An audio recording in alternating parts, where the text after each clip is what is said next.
Love styling but hate the damage? Pantene 3-Minute Miracle Treatment with Pro V formula repairs 3 months of damage in 3 minutes.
Kole ke u watapu ki heo tuangu ni a whiho tau hauhaunga.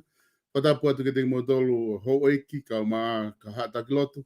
Pea moe haa tahi whanua. Pepe ke kainga tonga ko tau pia kuongo atu ke tau polokalama ko e whiawhini. Ko e polokalama whukeni pea moe South Pacific Loans. Ki a Sedelek Tupo. Ko e kautaha whukeni South Pacific Loans. Ko e kautaha ia. Ko e main sponsor ia ai Vipon Media. Ai a ko o lava ni ai lau tau en he tainimi ko o silava tau. A hono sponsor he kautaha kon South Pacific Loans ai tau kautaha ngongo ke lava ke mau tuku atu e ngahi o ngongo kotoa pe ka umaa ngahi polokalama kotoa pe o mau live pe mi heni lava ke mau inasi ai pe mi apina I he whainga maari e koni o e ahoni o loto lere ai pure kautaha a Stalek Tupo ke mawhakahoko atu haki polokalama moia whika oki pa mo tuunga ko ia kuiai ai South Pacific Lounge i he tainimi anu Usilani ku mau kei lockdown pe hele bolo tolu.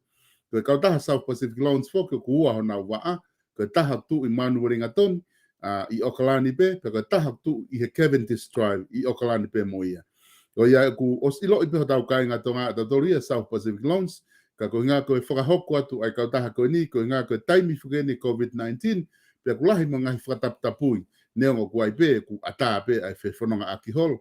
Ka ko nga ko tuunga ko ku ai a Okalani ni o ku loto ai whewhini ke whakatala noa ke Starik Tupou ke whai ha mautonu me ai e tuunga ko ku ai ngā ue pe mi he tau main sponsor ko taha ko South Pacific Lounge. Starik i mau tau mau e whewhini pe malo mua ai whawhainga mari o taimi ke lava ke whakatala noa ke te koe whika aku mo tuunga ko ku ai South Pacific Lounge. E o malo apito Solvesta ko tui pe kuongo lele atu ai whakaoa. Pea malo mua e lau maria hou eiki pea mo tonga ko toa pe o kumou mea mai pea mei he ngahi tapa keke. I kai ke ngata pe New Zealand, Amerika, Australia pea mo ngahi wheitu keke o kauai fok mo tonga eiki. Pea neongo ko ki whaapuoloa atu ai ki fuoloa e kai ke tato e polo kalama. Ka ko hui pe ko lahi ngahi whemo uekina. Kai he whiawhini e Solvesta hange ko ia ko ke kamata mo hono whakalanga mai e whakaukau ko ia o e lockdown ni ko ia pe ko hono whakangata ko ia o i he whonuan tau te whito ki Aokalanin ko e kolo whokieni o kutaku i New Zealand pe au ku ki iloa ai i he tuk whakamaman lahi ko e kolo lahi taha ni neon ko New Zealand ko ki piriote pe whawhia naket ke ngai whonua hiri ko ia hono toi whotutu whoa Aokalanin he ngai tau si ipo mariwa tu o lere ai pea mei pokeno o au ai ki he feitu whaka wesite o kukau ai a Okalanini i he kolo lahi taha i he whakafoi kolo pakai ke ngata ai ko e mixed culture ko ia i he tu whakamaman lahi o to iloa ia Okalanini pe whakatulo atu mo i kare ki Amerika pe he ki he Australia ke kontineniti e ko e longa ape e kaureka ka o ku neonga ne kaureka ka o ku maka ipe he turikio e kolope pa whaia e whiawhia e Solvesta. Ka koe uhi ka hange ko ia ko ke lawe ki he lockdown ni. Koe taha ia mea whakawhiawhia e Solvesta. O ku loka e mea kotoa, ka koe mea koe sirini he kai ke loka ia he kei tafe pe. Mona. Loka mea kotoa hange ai se niti a Solvesta e tai milahi koe mea toko ni. E loka mea kotoa ka te tau kei whimau pe mea tokoni, ke whimau moi vai, ke tau mou iai. Tau hange pe koe mea whakapaanga. E loka ngai peitu uka koe South Pacific Lounge. Hange ko ia ku ta whatanoa kei koe turiki o whakamou ui. E kei ata pe ke tokoni. Kai kehe, koe tufo ke taimini o ku hai mea kotoa. Ka koe uhi o ku mau whenga au pito ke whenga i ho tau kāinga, i kai ke ngata pe ko whenga mo mau kautonga ke tau kāinga tonga, whenga ke kauha amoa, ke nau ngā unu ke teknolosia.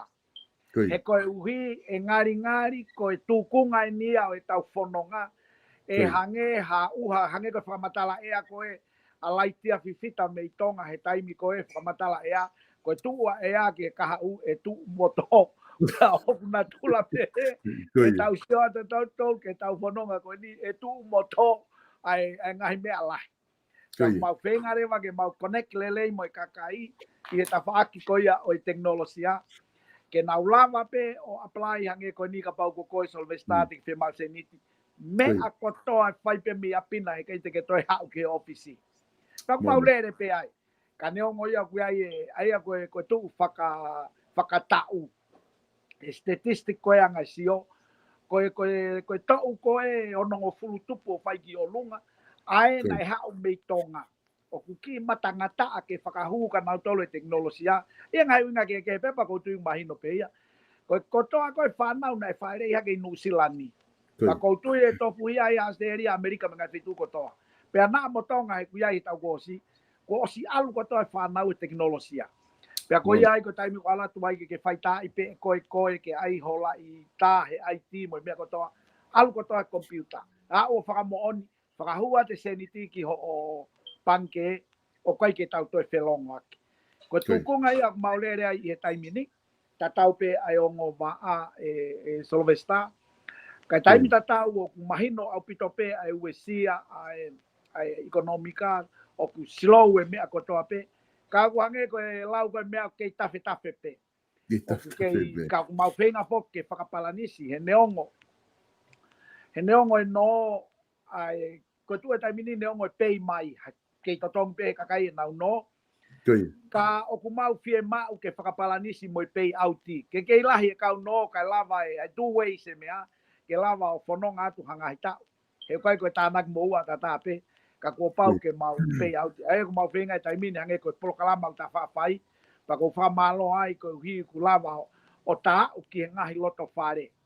Ke whakamahino ka nau tolu o ku kei i he pe kau ngā we. Pa hange whako e rea ko whai atu koe ni. O whaia mi hoku apinofo anga. Pea o ku ngā we aki pe e teknolosia.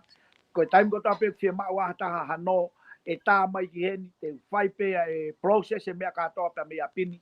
O aku ai pe ki he neongo ko kau whakataha au mai ni i koe he ki tō ohi he ta whako ia. E koe uhika teknolosia. Ke ilo pe taim ta whapolokala mai. Koe ne ki tere atu pe mea e ke whainga tā maki.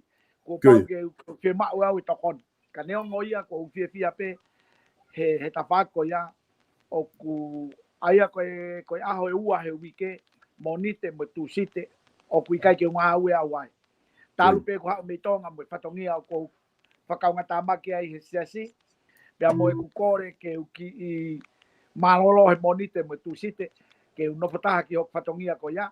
Pea ngā ue pe pule lulu mo tua pule lulu mo whalaite mo e tokonaki e ni ihi. Pea moha aho pe neongo monite mo tusite ka fie mau hataha e tā mai pe au. Ka kai ki lava solova he teknolosia ko tala noa ki ai. Pea ko lava tureva ki he ofisi ke mau wheiloa ki ai mweni ihi ko ia. Ka ke koe whakalupua e Solvesta hange koe whakahua nai whai ane nai. Neongo lockdown e umea. Ka koe kautaha ku kei o ku kei ia i pe ke tokon. Ki ngahi ke mau whakaseniti ko toa pe. Pea mea whahinga uhinga pe. Ke whetutaki mai ki tau whika ko ia. O ku wha pui toa mai pe me he tua e tangata whai polokalama. Ka kou fia ai e Solvesta o ku ikai ke uhinga lockdown ni ke tāpuni ai mea kotoa pe. Pea a upe ke revolo wha e Solvesta o ku kei whai pe whatongia. Pea na amoha a uke a revolo pe ku kai kia revolo pe he ko revolo mate au pito. Te mau kei lere. Monlahi a pito koe. Stare ke mea whakawhia ia ko tau mau. Ha kau taha finance o koe peke te aha taimia e te tau te sio atu ai e te whaha mea koe mati. Koe lere koe ni koe lere koe ia koe alu tae ngata pe e mo ui ke kau taha. E koe ni e ka hau e lockdown ni a o osi au pito. He kai peke lava ia ke ta ofi ai ngau e koe ni whahoko e he kau taha koe ni. I he South Pacific Loans koe ngā ka kina au tolu koe. Koe. Na mau hiki me lockdown ni o lokapu.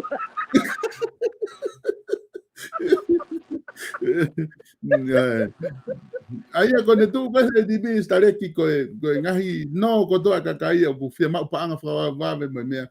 Te nau tātu pe nau toria ki he whika telefoni. Whika telefoni koe ni ta wha alau koe wha mo ui. Koe no valu nge au, valu, hiva valu. Koe whika telefoni koe ngofua, hei? Koe tui koe kongalahi e ta kāinga. Ta osi malote nau toria. Koe. Kau kurai pe paingalau e kau pālangi te easy to remember, hard to forget. Nau ku pe he mau whika. Noa malu mea ko hongoi pe ke ki hange pe koe kau mea hongoi pe ke ki tola lo ki maa to papu. Mana te haka direct to po. Oh, no malu mea, valu, hiva valu. Asire ne tai totongi. Moene ki whainga maare mau pe ke iai ke tāri atu po hoke tutaki. Koia. Sare ki kataka ngau ki wei ho telefoni he ku tui mahalo ki reo si i mai he dainimi ka ko ulo na ki ngau e telefoni. Ke ki wei si i pe he ko tui ke o te longoa e neongo mai. Eo. Koia. O koe pe ki mea o ku kiki mai ai ka ko tui mahalo ku. Sai, maha website pe. na ku maha ko anga pe me tu mahalo ko mauden line yo helo pe tecnologia ya ko ya o ko tu ya mahalo to tom ke haya mai o tama ko na to que ta waskela tu que na mai o que tu moto ka mate audito kai anga len line ke hu COVID-19 len line ko nga kalama ke sai ka sai pega ta hoko ngole rei me pe ta ni i tu nga ko ya aya ko ne tu re ta ni mi South Pacific Loans stare ke ku kai ke te ha me aya ko ha pe fa nga fia ma o ka kai o ke malava pe he lo tonga ni ke processing ai fia ma ko ya ne ngo tau re bolo tolu aya ko no ai mai no que está equitai Koia. Koia. Ko mea koe ke te he to iaha di riu, hoki ka iaha di riu. Ke iaha di riu, ia. Koe taha ia mea tau whiwhia i tau mau pe me toi matolu. Koe na tula ia whika whakamoui, moe whakamoui, hoki kai ke whiri riu waki. Hoki tu mau pe. Tu mau pe. Koia ai, koe tau tunga koia, hoki kei tu mau pe. Koia. Stare ki ko wilo i pe foki o ku o lahe ngai taimi ta polokalama ai ko ngai ne taha ku fia e kakai ko taimi ko o ke analyze o e tau kau whare area ko taimi o ku nau fia ai mo nau pe ngā whakau mo kakai te tatala noa finance pe tau a tala noa me a whakapaanga ka ngā o kuai pe taimi ta ki mafuri ai ko analyze ko toi pe wike wha dai ni pe whakahoko e Filipe wike nima ko o whewhenga ho wakai ke tau kau quantity malo pito so está pues todo el weekend fa tau pepe todo el weekend fa pues piri o paka tau fa kapu ha o pata mai e mea ko nea o que to fare area hange ya to ta aki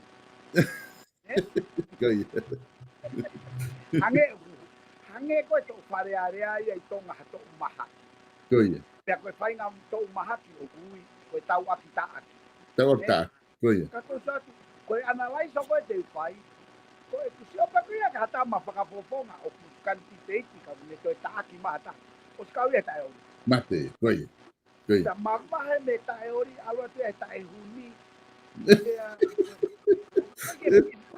he ko hui ko o siange ko ka tonga te pa ko tenga ki fare area ta mani ke te ko tenga ko ni he kai te to ki fare area ko si tu mate ai te ia koia kai ke ai ko te ko me amari e ki fare area ai tonga ko whakata o wha ko ia e tau tāki te aku me mei hange ia ko e ko whangi pisimis ko na kau he kau sponsor e pisimis i mala ka koe whai ngā pima ko ni koe piriti piriti oh pea koe ki takata ka wherea ai ngotu ka koe mea koe wori he koe mea koe ngutu whakamatala mo e ngutu pima ka pau te ngai perea mahino whaori pe ia pa ko whakatulou mo e ho weki whawhine he hange whaatuku akini ki nau tolu ko ho nau mea tokua ka velo ne apena to whare area o mix pepe tine motana he tau aki mau e mea koia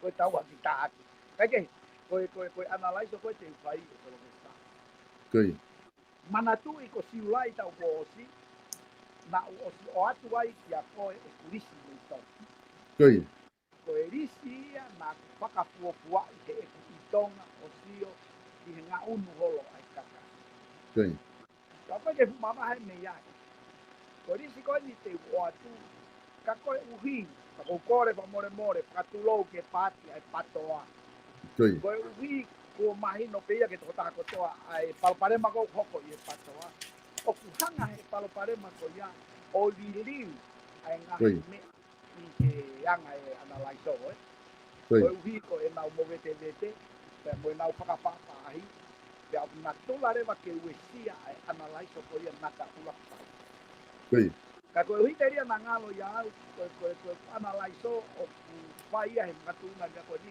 ka taim tatau o kuia i pe e ku margin of error pe koe whainga maari e o te hala ki he mea kotoa pe whaka analyze o ko ane te kia e pe se te tolu e kolomesta aia kuhinga kumalala o pito o kuhinga ia o ku si o pito whainga maari e ke toi hala ai analyze o koe no kou Maria. Pea te talau whakawāhenga pe. Whakapaianga whiri pe. Te ukamata me he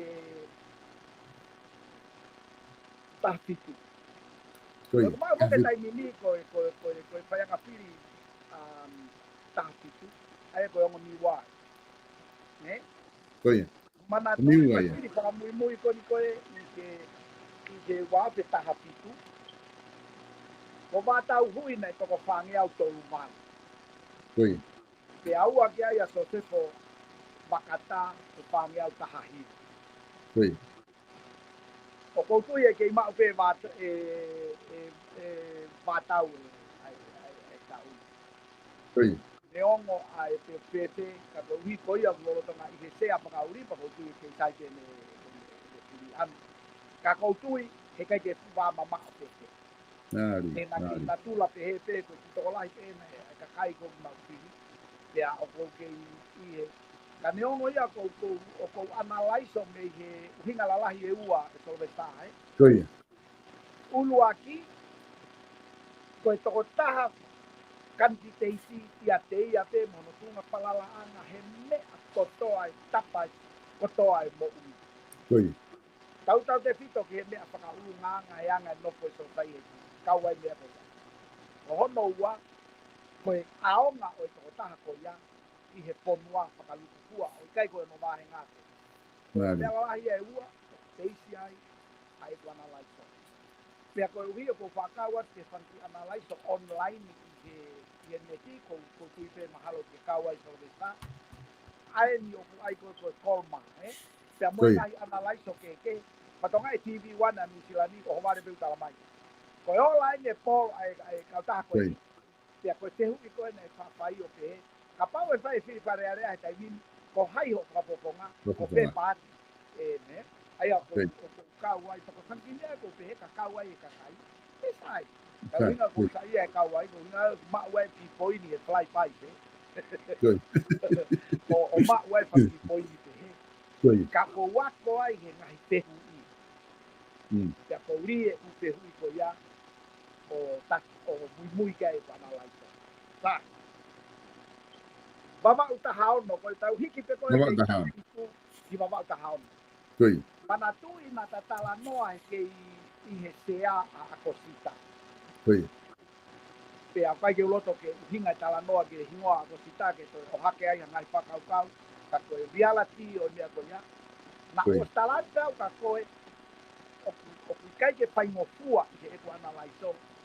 Ia viam la tu he koia pena ki ka ua hake ke ko analaiso. Koe. Ke le hanga o knockout a kosita. Koe. Matatau ke historia ko tiriko a rei matua ta wene fiha mo ke pakalaka pe abiam latu pe ana talatu ke koe ka pau loto ai to ke ta mo tau tangata ko ni ke ne knockout a ko sita ko pau ke ne tenga e kepiko de rei matua ke la ta te ne ala lava ko wi ke toki fight ya me toenga o vai na pili ta Koe. Taimini pokia o ki kai ke toi kaua ko sita ia. Koe. Pea koia ai o koe pu benefit lahi au pito eni ia te au ke mauai e viam la tu. Pea o kou tui tai toi vei ua i e ngahi uhinga e foi uhinga e ua koe ni. Koe whapoponga ia te ia o ko sai te ia te ia. Koe. I e ngahi uhinga o kou o mai ke paia ke wana laiso. Ua koe ne aonga ke konua kou tui. Koe katoa e kau kanti teiti ko nahi taimini o kou tui e mamahe au pito a.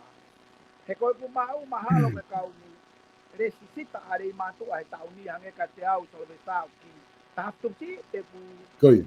o kia hao mai Koe. Ku whaha mai ko si o wahe taha whetaini. Sa. Te au seo hipo pehe neti ko tika ua hake ki ai ko ta anea ko tau mea utuku. Koe. Ai kau whiri. Sa. Ka pau rewa ko ia. Te ama ue viam la tu e se te hiva noa ke he hiva nima. Arei matua. Koe hange ia koe rea he mala he pangai o koto uta ngawe. Koe vere vai malanga kai tau. Lewe malanga kai tau. Aia koe anga ia e koana lai to koe wi. e tu to ta pe a jam la tu me le matua ke mahino pe ne tu nga ia te ia pe ya mahino ene tu nga ke te lave mo konua mo balukua o ko tui o ko wange ai tika ulo aki ki a jam la tu o ta ke te u mai he be ko ni ka pa u ke te mai ka ko anga ko ana laiso e mahalo to tika u mai pe ki ai tau ki pana tama pe ko na ko mapa au nga ta me holong o ko tui pa ko tai na ana laiso po ko ni e so vesta o ko janga ki tau mata to te pe na te kau ka hai i kai tau mata ina pe pa ka pa kita mata algo ai ha ana laiso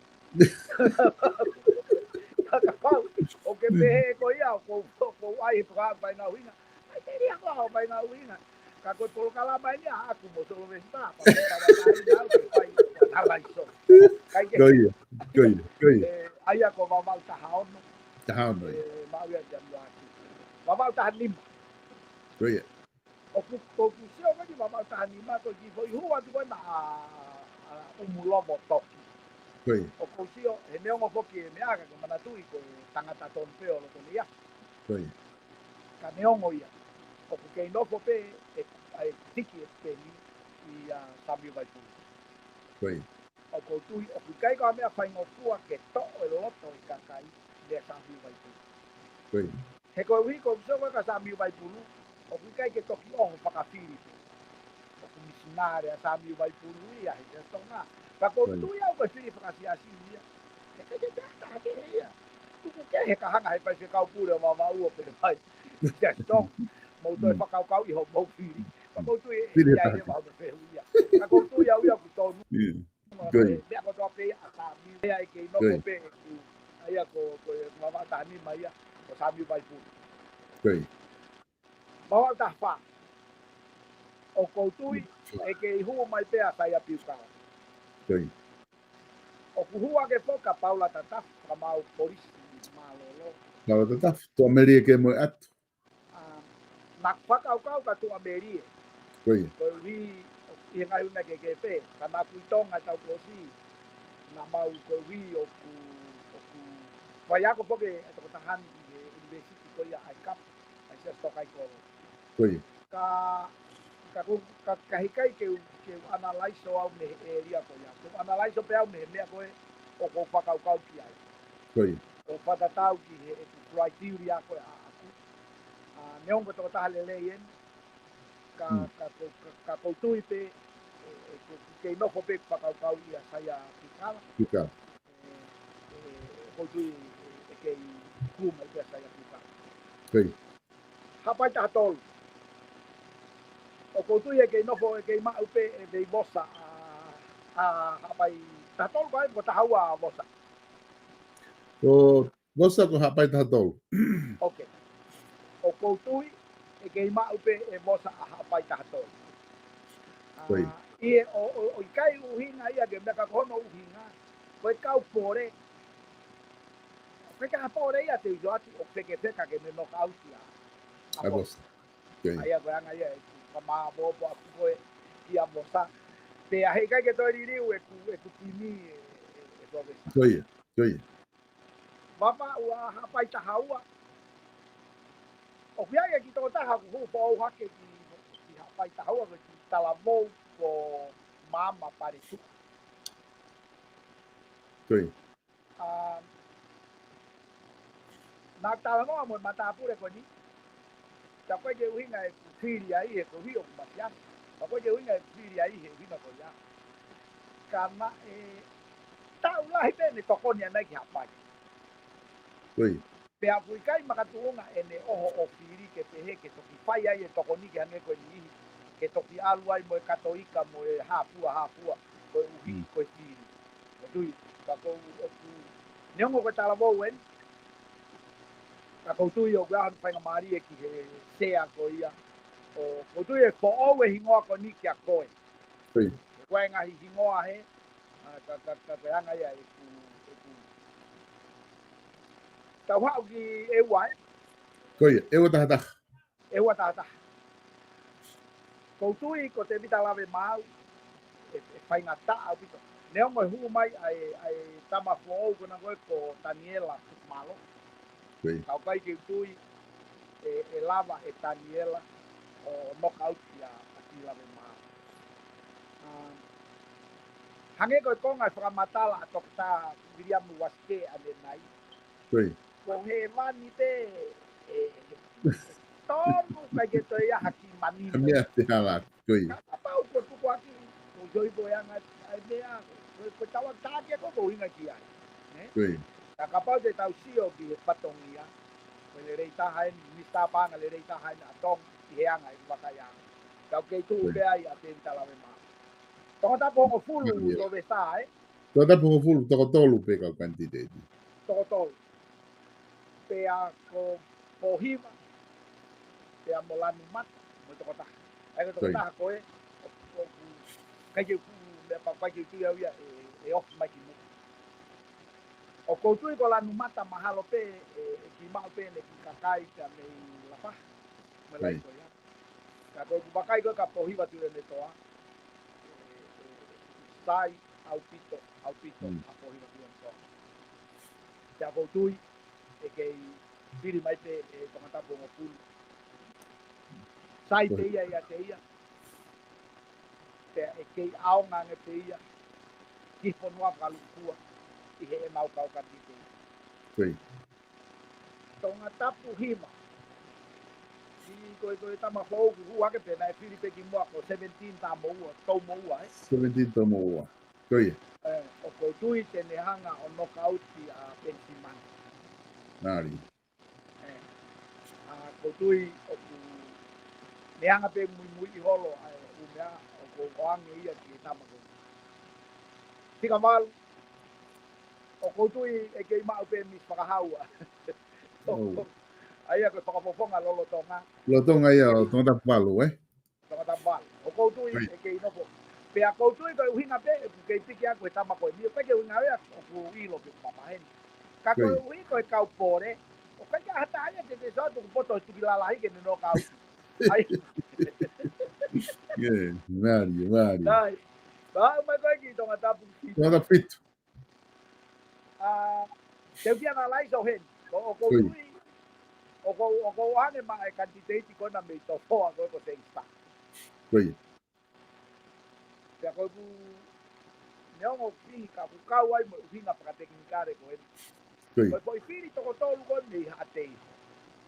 O kune toi whakamanatu mai ka tau tolu. Ai uhinga na e lalai te ista o noka auti. A muna he tau koe na hua I.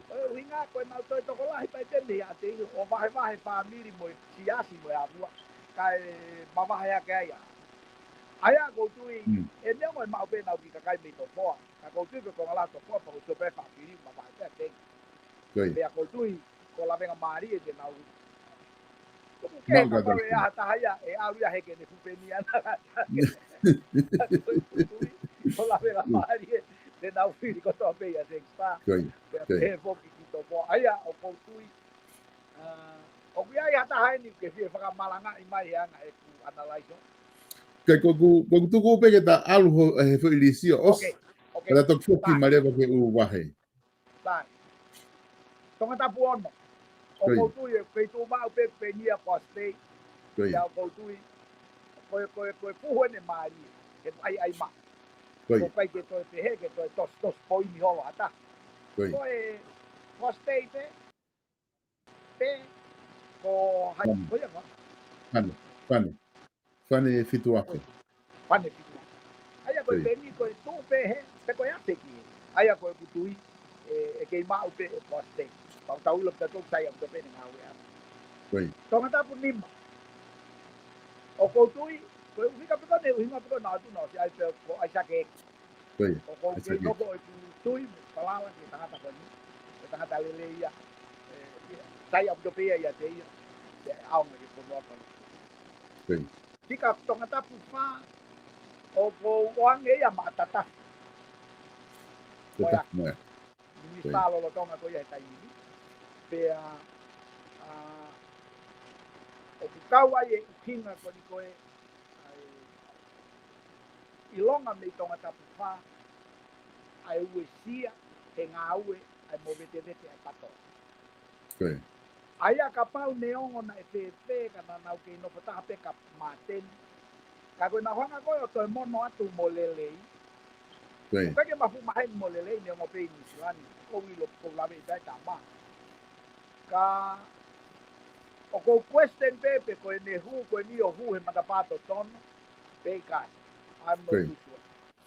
Ka ko ia o ko tui a ko ste pom a tatafuia. Ka lava e ka kai ao tau. Sai na sai tonga taptol mahino apito pe a sovalenia te a tui e ka tui tu ma pe ia tu mahino te a toi asiri e ne ka ngata e ne sai pe ia na ka ka ia ta ia hange de talatu ko e fu tu ki la la que na feta que con un ka ki tere e tapai que te pa cambiar pa ki ia ha ka pa ko ka ta me ko e ia mo ne la ia la tu ke a be mo tu tangai Aia ko tonga tapua o ko manatoi na ta analyze ko e na talat pa ko e na ke no pope pa kau ya music ko ne tu ko tai mini o ko hiki pa kau me ya ka ko Mari ka ko uhi ko me ko ya aia ko ne tu ko tai mini ka ki ori pe tu nga via ya mi ka ko uhi ko tu nga ko paso ko no ko muy ko o kai ke fu pa pau e tai mini pe ko ne o ke ma kai ko holo muy au pito o kai ke toi kantite pe ko au tawa tai holo muy au pito okay aia ye ne holo muy au pito o ki aire va ai ki kai e alu ma mistika ai tai mi tatau e fu I longa au pito I tonga tapua ai pirifasiasi o kai ke winga pe pirifasiasi ke te ku ko te tai kai si ke hei e hange ia ko toi ni lele a sa miu ma ma ta mi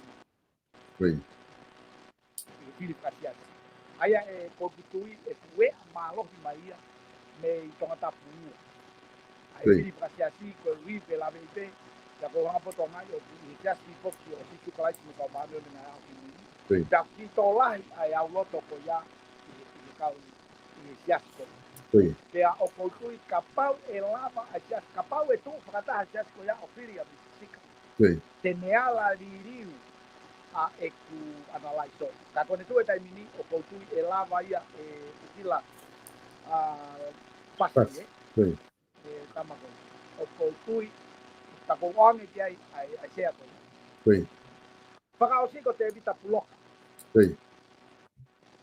Tonga ta puloka. Mana tui ko e piri whakamui ko e tau e tia me noka uti e akirisi. A kolomotu a moe tika mamahe pau.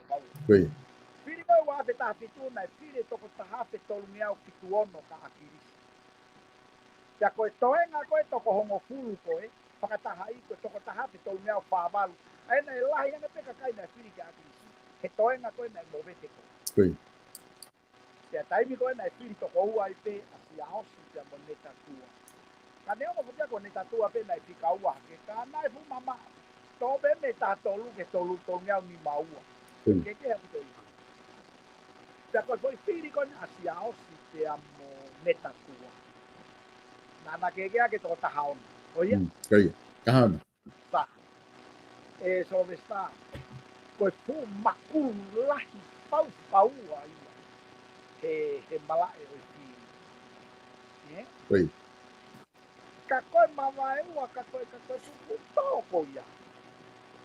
E piri toko ua pana e te kai kia hasu mo veu ke ia. Kele ne tuka toi mo veu koe ni. E toi oria. Aia koe uhina ia e tu abe ai. Aia he whakanatula pe hene anga e wana laito. Koe taha te tolu ngeau whamalu koe. Te koe ke toko taha ono koe. Niongo na e toko si yange ka uo piri. Koe kakai koe na e movete he ngahi kantiteiti koe. E ngari e spiriti mai peka koe konga lahi na tolo e anga pe wana laiso. Te mau poki hipo kia te vita puloka. Niongo e poki ni I o ate hani I kia si aosi. Ka he I kai ke tu Ai a koe ai e ku amalaiso ke peisi nei ai e ku sio o kai ke peisi e pai nga whakauka ai a koe tu ia e soveta koe pu foi toko tahu tu en ai ni koko watu kapau ko hui foko ho pehu ka koe ni ko tukari en ka ko os pakari ka tu pe mo hinga Mari apito estareki ai whataranoa ko ke whai. A tato te whito ko o whataranoa ko ni ke whiri ko ni ke whahau ko. Ko ngā te tahanga o tuku a listi ko ni koko ke whiri he ahoni ke tuku i he tapolo kalama. Pako tui maa ko toi hafo i wike taha pea whai ko e whiri a pai pe he whai whiri he wika hau. Te tatoe fok pe taua ia, te tapolo kalama pe taua e waha aka ko ngā katoa hafo i wike taha tatoe sio whakaosi ke ta whairisi. Ko ngā ke whai whiri he wika hau pa tatoe sio i whakaosi whairisi pe te hariri wai pe kai osua pa tuku re vai. Sila e rewa tāpune a tari ke whiri. Ko ngā he kuta osi koe osi whahape ko ia koe pe se te tolu koe March in February ia. E lava pe ke whai ki ririu. Ko ngā me ahoni whoki ia ke manatu whoki akapulu koe wike taha ka fume alahi. He whatala koe ka whai ako ke ririu e re so ni me ngahi mea pe.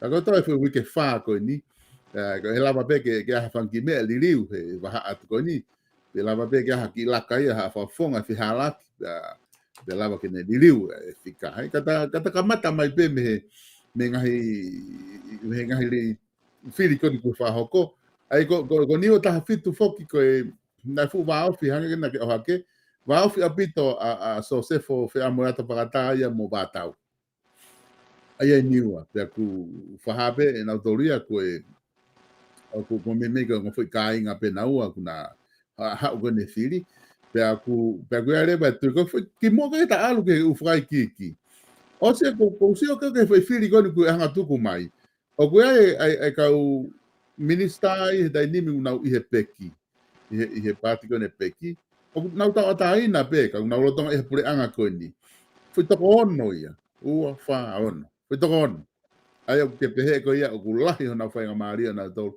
ke te whiri mai ki na tau piloto hanga wātau ko David Alabe Mau, Sasso Varen Varemia ko tai nimi Sami Waipulu neongo una tau atai na pe na tau na ulere ka ku ngā ku na ulotonga i he pureanga ko e peki pa ko e pe whainga Maria ke na te foki mai ko pat ko te kulupu ko e patoa ko foi toko wha pe ai o ku ki hanga o talamai te na lava ki wharearea he tauni i he tu ko he ahoni tu ke ka te aha ririu he toi wike taha ka te sio ki ai ai ko toko wha ko ia ko saia mau piukala beivo sataka toko ua ia se mis whakahau toko tolu ko hai toko taha maha pa ka toko tolu pe maha ko toko tolu pe ko wakai waki ai dai nimi o ke talamai e hau me he patoa ko foi fili matu ko na ke talamai he kamata ko na mea o kapa ko hani i una mama he mai algo ko a por kalama o fili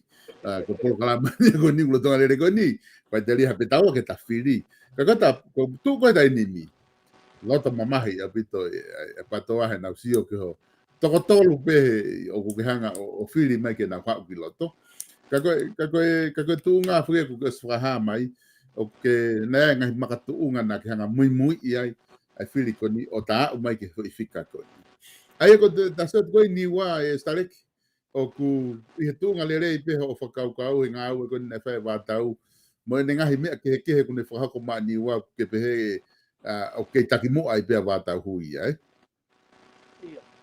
ai e kau ai pe mo ringa fa teknikare ko ni ko hi ko na to ko ua pe ko ia e natula ko iko tama ko sai patongia pe ko ia e ku mai mo yo sai pe ko ia tu ko ai pe he ne sai ka ua to se to ai a ku hinga pe kai ke te foki ke te ria pe na ngalo ya ko ia pe ko to ko no ni he tawa taina pe to ko fa o kai au pito i he whakakau aku ko hai o i kai o ko sio pe au ki ko sino ko ia sino to taha ko ia sino toko taha ko ia. Koia. Pe anga pe ia e te sio, o kou sio pe au ki he sino o e toko taha ko ia. Koia. Aia o wikai ke uhinga uia ke te he pe patoa, o kai ke usio pe hea. O sio pe au ia ki he toko taha ko ia mo e ki te he te le whakapotonga i le lei. Ai kai ke ngata i he wahe ka i he aunga ke pomo apa. E ke ko ngapea lawe ki ai, o hi ko o te he, o ku ko tawataina. Taka pau e lau ke te he ko tawataina. Ko hi kai poke fu mahino ia tai vini ke ko hai o pe. Koia. I nau kau kanti te ki ko je o kai ke lava ia o mahino ko hai o kanti te mai ingoa ko te.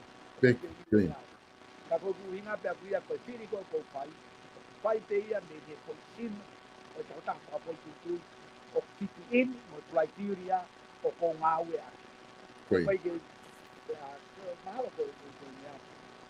Koe foi lisi ni o mai toko taha ko ni ku. Ko usai foi lisi ko ni ko toko taha ko ni ku o gunihanga o mai ne lisi ai ko lisi ko ni ku ne o mai PM ta fa ko ai patoa he ko ke te taha ke he ai ka he lisi ko ni o mai pila. Ko seausi toko ta block misi toko ta pu se o valeni. Ko so valeni. Toko ta tol de leio toko ta fa akanete toko ta blima fane o puono viveni toko ta fitu. O lele feliz ko ni alu o au ke ta fitu ta no ko seri ko ke asma ta fitu ke ta tokanga ke tuang pe o mai ulisika ka kai o tuku mai pe he kata focus pe ta lisi ko o si ui mai ko baba ta ha to be sta ko ia ko lisi ke tau mai ani ke neongo ku te hatu pe te tolu e Martin of Era ko ka pau e ai ange ia ku hala fotoa ta mani te mai bobula porque mai mo to na be tio o paka hu ya ai bobula e kai ma ko ki ia ko ya ngai e paka pau ya ko tau atai na pe ia ki ai e a ngai firi tau atai ya ka pau ka ko e butu e kai ke mama ai ku disi ya ki na to ko yo la ko hina ko ia ai ka pau e ai ko pe se ta pe to lu ko pe to pe to pa e ala fihala koi katoki o mai a o toko nima pe mea tam fihala e anala o ia mea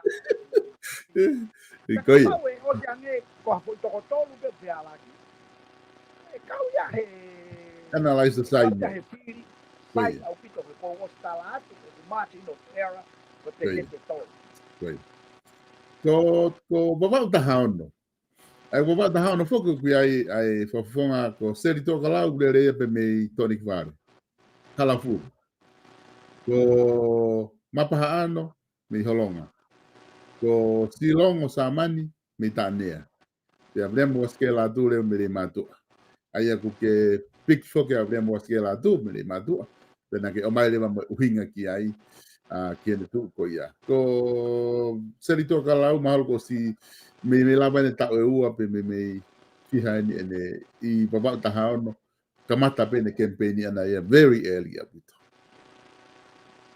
ai o que tu ma o pe ai e briam pues o kai ke fa yo e piau o kai fa si o ia he mau campaign oia tau kai ke makatuunga e ku analaiso pe mo e ku piri me he e mau campaign he matula te toko taha ko to ai ke ha pe mai kau kato ki loto te pe oi o kai ke piau ia pe ke sia wai o ko pe sia ia long run ai anga to taha ko ia mo anga pe ku mai pa ko hange pe ko lau e malava ke pe mai to taha mano e tai minyo ko hala sai pe ia ko hala pe ia ha mo lau ko lau ia ko astare ku po ton yo pe lau ko piri e na ki to pe mai mo hala ko ai ha fi ka ke ai solo ke na to tong ya na programa Koia. Wah na fil. Mon la ya bit. Baba ta hanima stalek. Ke fil ko ozi na fu na ka ke fu de fu mama au pito a Samuel. Na me va ofipe. Ma va nga pe va ofi ka te autopsi ibe. Aya ko ka ko hinga na e fil fo mo kulu ya kulu punche. Ka ko fili ko ni o ku i kai ai a ku pum fil ai a ko tom fa rewa na e ofi he ko ke sa miu pe ko tu e ke ai pe no fa mari ka ku ke pe ko ho fa madala e ka tu ko ni ku fu lo a pito kawa sa miu ia stare e foka fofonga fu lo ataha mahalo ia ku i fale area he taini ko sa miu malo ko fa fu lo ataha i fale area Aia ko sami o hifiri ko yana toko na hifiri kai toko no ngea malfa. Oia. Te afika ua hake kia ia tomi fa ko no ngea mamal. Oia. Te na ikai reba pe o pika te afika tolu hake kia ia anisi punto. Oia. Aia na toko fa ngea hiva fa. Te kai ke kau ia hifiri e tau ni. Ka o kuhua tu e fa o kula me New ko lomo tok. Oia. Aia I e pena au no aki ko ia o ko ke tui ke ai pena la ga ni nai pe ku ko via pe ku hala pe ku sai pe ku me si ke he ka ku ia pe o mo I pa tia e tia stonga ia asa mi pe o ko tu ia o pe se lahi tia stonga e au loto ko to ni ke na ke tiri pe na to ia sa ko ia ko tika o tia stonga ko tika tu ma ni ai a wange ai tu asa mi ia tia stonga ko e kau talasiti ko e ngai sias pakakolo ni o kui ko e talasiti ki he mate. Aia. Talasiti ki he mate. Koia. O kai ke uhinga uia pakababa tahanima. Koia. Aki e sias tonga he kutui ko e aku. Ko e nau toki to ope nau peni me he hingoa sabiu. Aho e witaia aia sa. Koia ai. Makatuunga pe he hange ko kulau.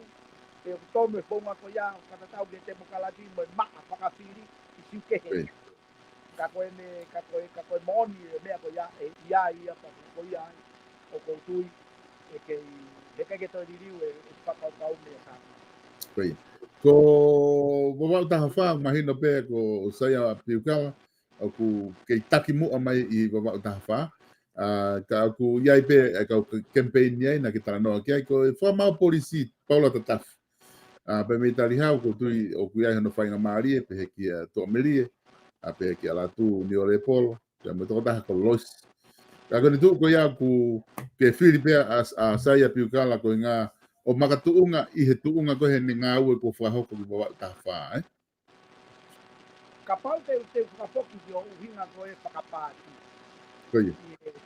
o ko tui ko matuka mama upete ne ilo e loto mama ka koe anga koe whakafuafua whakawama uatu I longo mapu he koe kololahi te ia e piri a longo mapu ka koe hipo ki ko tua meri e me longo mapu ka koe anga koe te ohi mo kakai o ko tui o kawai mo u mea ko ia hange koe whakamau polisi malolo o ko tui ko tama ko koe ni koe natula ko koe kau ngā ue whakamau ia o peke mau peo hina tolu mo e community koe uhi to mau patongia koe anga penia ko analyze ya koe me toki retire ana ia toki hau ke community ya hau kia ke ki motu ma pe wa to ngo fu kau bouta me ia sei ai a hinga pe he o ko tui o ke ire o lahi pe a sai Oia, o ku ko hapai taha tolu, o ku lotonga lere e fu campaign lahi a pito e toko taha koni ko Merika, tika I hifo. Ko patoa pe fong mo ia ia, patoa mo I vosa taka. Aia ko ngotama ko una maalohi a pito na campaigni I hapai taha tolu. Ka ko ngā ka ku ke oange pe ai whala ala ki a ve vosa. Ko ngā ko si mamata fo ke kai ngā hapai ke ngā ue ku whai e vosa taka makina o tolu. Ka e te alawa ke liliu ai e tu ko ni a hapai taha tolu pe o ke tui e me lere pe heni pe. Ko hui kuna whakatou patoa po. Koia. Ko patoa ko te fine po gena taha Ko te fine, koia. Nau mau e taim kona launch e nau ana ea. Ka koe patoa ko tuki mei tu. Pea moe patoa Me patoa. Koia. o kuhure tai ai loto. Ai a te au te oange, a mea he posi kone o si lava pai me ki tuki, ta lava kalo tuki. Pea, e mai ngā mea he mala e tuki, eh? Pea mahino mai kone o si puhu e takai taha wā o osi. Ai a koe ki foi hua ati koe nai. O si pai ke ui leo ia koe. Ai a koe ki a te au, o koutui, i he taimi ta tau. Ka pau te tau o mai e po i misi o e whakasiasi. Hange ka au o ko wilo pe a bosa o kui he kiaso si sukalai si. Ka koe ke umau ki a haiko ana rika hiki. O koe ke umau ki a? Kake. Ai a ko suatu ko pangitu pai ko ia si. Ka koyanga koe e pusio atu be ngai uhinga ko toa ko ia pe poi maalunga pe ai a bosa. Koia, ko hapai ta haua, ko mea maria he ni stareki, ko na uhanga o hiki mai a risi ko koe kau kantiteiti, o hiki katoa mai ngā wahenga. Ko whai toko taha pēni na kai ke hiki he risi ko hapai ta haua. Hiki katoa ai toi ngā, kai ke hiki a hingoa koe mama pare tua. Ko ngana ki fo o ai kau e ne asiko o mai, ko ngā ko kai ke uhanga o mau he kulisi, pa koe ke uilau po ko ha uhinga na kai ke mau ai he kulisi, ai toko taha koe ni. Ka koe konga ne taha kumari e, koe whika unu aki foki i he risi, koe wana ia koe ni o hapai na toki, ana lotonga ko wana mai, ko viri manua pangai hingana. Koe whika whaa, ko moare whinau, koe whafonga lotonga ia. O guai mo toko taha ko sione la tapu ku, o pe au hi apito e nau kantiteiti. Kana o whanonga pe o kuia i toko taha i hapai o wilere ne pisinisi pena. Toko ni lahi apito ke kakai. Ka tui mahalo na ko toko taha ko ni pare tua. O ke o mai. Kaku maari apito anga ho analaiso. Ho lava ke tukuange kotoa e kau tama kokoe na nau osi i whare area. Ka ke whiri a mama pare tua. Naku eke kia i tong. Koia. Koe to mahanta mo ia e kwa koni tonga tau. O mahino ka kau e kiri. Pena ne peke papapau e tai ni ai koe ke kau to mato tama kan tama e ia. O pe mari e tama ha e pakau kau. Tama e ia. Koe konga lahi e koe unga e koe tui maha koe tuu whakateksi koe tonga tapu koe teksi lahi ta haia he tai ni. Iyo, e masi koe ia, eh? Aki tamo tau. Koe le pe mo e pas. Koia. Pea ka koutui ko ni tafaaki koe pausaki hapai ko tafaaki na tumo uia. Ka koe uhinga koe na he kapau na koe ne toki oho pe he tau kua osi. Na te uia ia e au.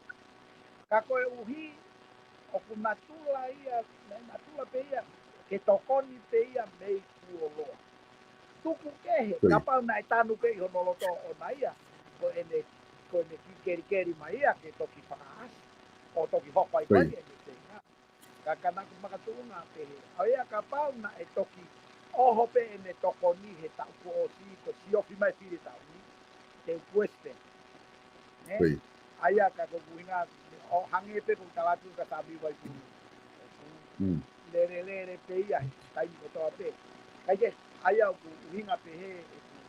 Ai ia koe hingo ai ia ko o au pito. E he eku tota pitu. Ko au pito ka kai ke aha de mea whakaporikare pese, ka o kou oanga pekia. Koia. Ko ewa tahataha. Mahina o pito ai Minister Paangalo Tonga e ngā ue, David Alawi Mau. Ko kono kompetita pe foku na whi au hia tanela fusmalohi. Ko tui i he whiri kua o si nei alake pe mo whika tanela ki o lunga. Ka koe tū koe a ewa ia, ko tui mahalo ko David Alawi Mau ulo tonga hange koe ko ke whiri, ulo tonga taki mai pe mi ewa tahataha. Tuke ka aha taha ia ase ke pe ia whao a whaipulu o lere te tao, Aia koe i waka fitu, nai mau e te evita lave mau ake fitu mi au ki wanoa. Koia. Koia. Matawange pe tatau e tarisi. Te a whikaua hake ki ai, a Daniela Fusmalo i ko ni mangia tahahi. Oye. Ya tika tolu reva sunia firi ko fa pitu ono. Ta kai po ke firi a sunia. Ka ko fika la.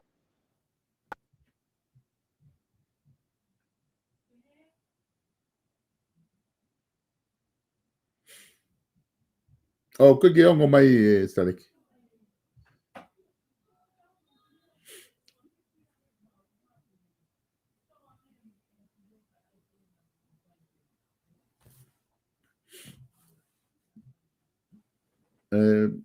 O ku tui mahalo na e ha ki mea na e na mea fi polokalama koe ke ongo mai ai.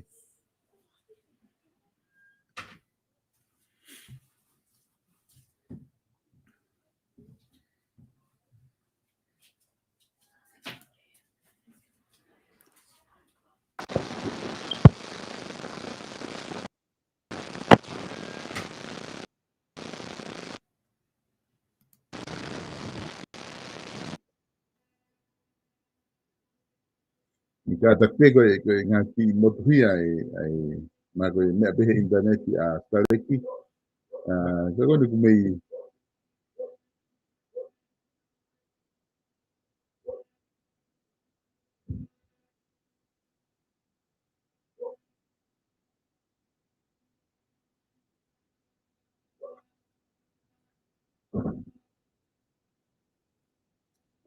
Stareki te maki taime to pe ka pau te ke te hu mai te. Koe ngā ke ti wakai i ange te koe e whaos pakapai i kai. Koe toku whaos atu i he whaos atu he hoko atu. Ka ngā ka pare kai ke te lava o ngā ua maha neti. Ia ta toki whaos ai konga ko ni. Kai te kona ke i toi lahi te ai risi koni te amai. Kai e tae ki hui hiwa ke ngā ke motaki taitari angi ke tangata. Koe ngā na hu mai tangata ki tau koe hoko atu pe. Oh, koni ku te hu mai pe koni. Está? Está? Ia, koni ku ongo mai. Koia.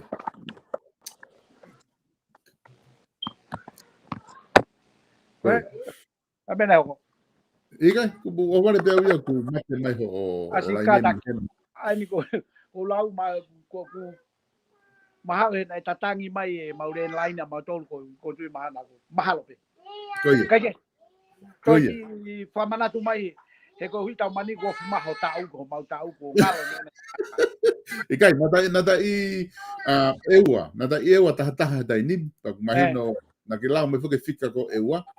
Ai mahino rewa ko fika ko ia na ke lau mai, na fitunga hiwa noa te vita la mau. Kai ni mangeo taha hiwa Daniela Fusmalo. Ka unga huki na whango. Ka whango fitu ono rewa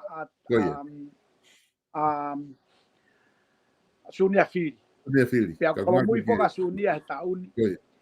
Ka pau na ko haki fika sisi. E kai ke whaha futokanga ki ai. Ka koe whange au tupu koe. E malawa ke ne ririu ai Fili. Ta pehe peku ale whange au ia koe ka Daniela hiwange au rewa ia. Ai a koe putui. O te ke toi ai ke Fili. Ike ka ompe ta pehe. Ka pau pe koe anga e ta pehe. Ka kai ke ai o pehe, koe anga pe ia e pehe. He koutui tēnā wahe pēa ka kai koia. Ka o koutui e tipeni ia me he ka kai koe na nau whiri a Sunia. Koia. Ka pau ka kai na nau whiri a Sunia. Koe ka kai o nau natula tatau pe ki a lave mau. Koia. Te nau hiki pe me a Sunia ki a lave mau. Koia. Pea ka pau rewa koe kau whiri a Sunia koe nau kai nau saia nau tau e whaunga lava mau me me te nau foki nau tau ria ki hataha ke. Ka koe kutui o ko kei oange pe o peisi pe me ai ua koe nau talatu.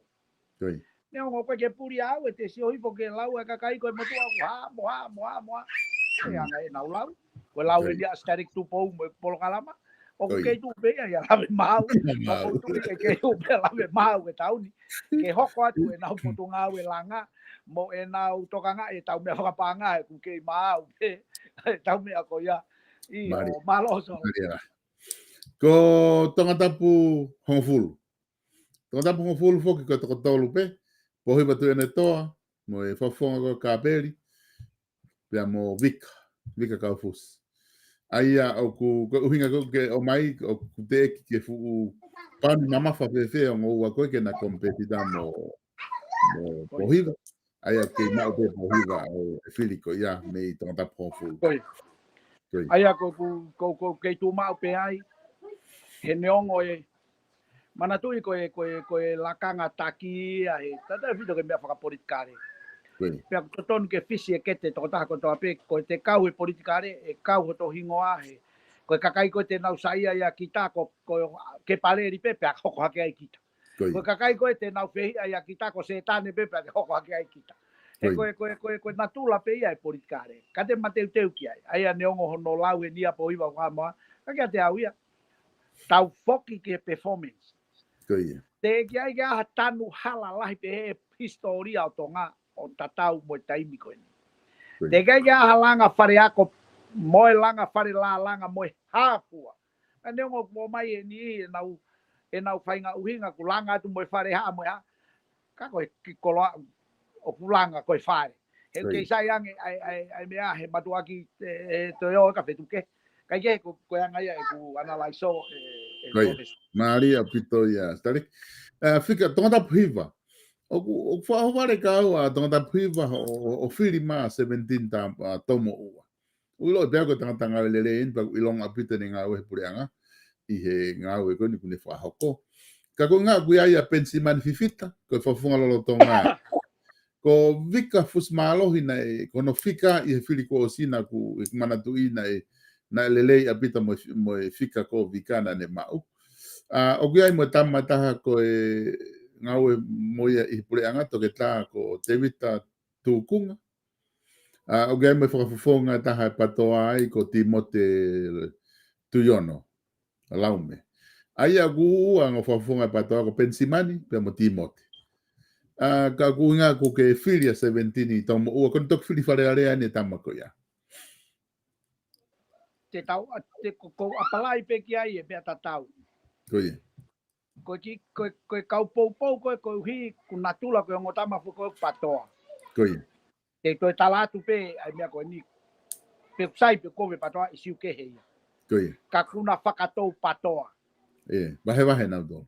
Pea tēnā wahe pe ki kau patoa. He koe patoa ka atoa hahake. Koe ki kau patoa pe koe I he. Tēnā wahe. Pea tala e hai e kei tu umau kotoa e kau patoa I anaua. E ai e ni e whakanatula pe. Ko ia ai mau ita hau mau pe. Te mau wafe matolu ka 17. Ko e hui ki ka auti koe ki ka auti mo mai mo tō whakapiko mo e hapua. Matuka whenga mea whakatonga e kei osia. Da ko kai ko ngahi uhinga saitia ka e ai ka ku ai pe hono mo on. Aya o ku uhinga ai e ku ohake tama ko e ni. Asire ne tu tawa taina. Na ko tui o ko mui pe ko hui o fai pe ko firi sovesta ko ai ka tama ko ke wilo. Ka fai pe ko mo e ka. O ku kai ke uhinga pe to atu ko ni o ko fetu tak pe ke ki ni. Ko ha o si o ke o fai nga uhinga pe. Pe a fai ai pe fua tau ai. Ta ku kai pe ke o ange au e ku firi o makatuunga he campaign ni.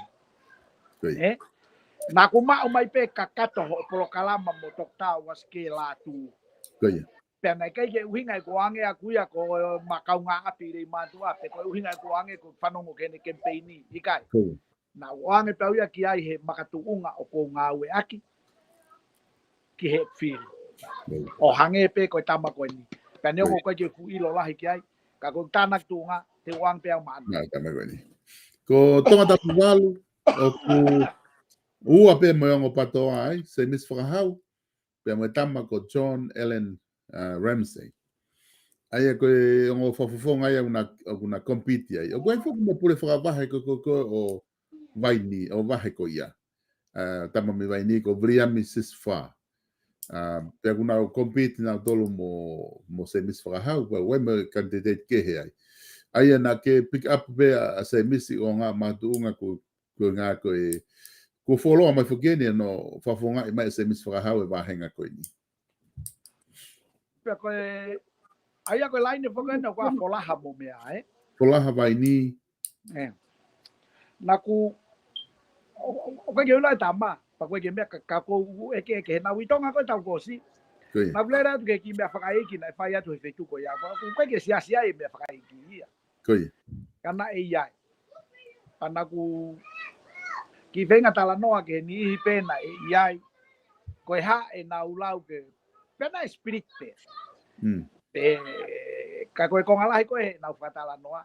Ko tama ku. Ai aku kau pe mo fanki me pe he ku si o ka time tatau. O ku to ia i pe mo i misi ko mo elemeniti o spiriti ko hui ko ngo patoa ko.